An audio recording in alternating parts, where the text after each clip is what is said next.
میں اللہ کے مقابلے میں تمہارے کچھ کام نہیں آ سکتا۔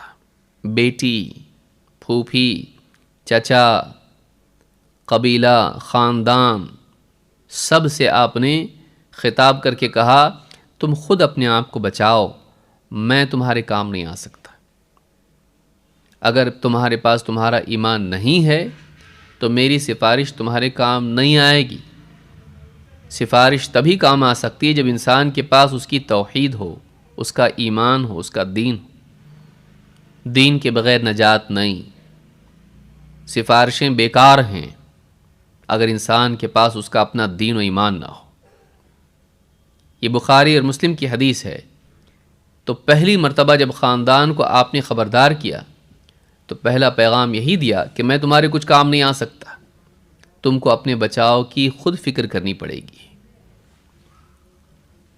جاہلیت کے اس معاشرے میں سفارش کا ایک جاہلانہ عقیدہ تھا کہ چاہے ہم کیسی زندگی گزار لیں، عقیدہ چاہے کیسا ہی ہو، عمل چاہے کیسا ہی ہو، بس بعض بتوں کو ہم مان لیں، ان کو خوش کر دیں تو قیامت کے دن اللہ سے لڑ جھگڑ کر یہ ہم کو بچا لیں گے اور جنت میں پہنچا دیں گے۔ اور یہی وجہ ہے کہ وہ ان بتوں کی عبادت کرتے تھے۔ والذین اتخذوا من دونه اولیاء ما نعبدهم الا لیقربونا الی اللہ زلفی۔ اللہ نے ان کا قول ذکر کیا، کہا والذین اتخذوا من دونه اولیاء، اور وہ لوگ جنہوں نے اللہ کے بالمقابل اپنے کارساز گھڑ رکھے ہیں، ان کا کہنا ہے ما نعبدهم الا لیقربونا الی اللہ زلفی، ہم ان بتوں کی عبادت صرف اسی لیے کرتے ہیں کہ ہمیں اللہ سے کچھ اور قریب کر دیں۔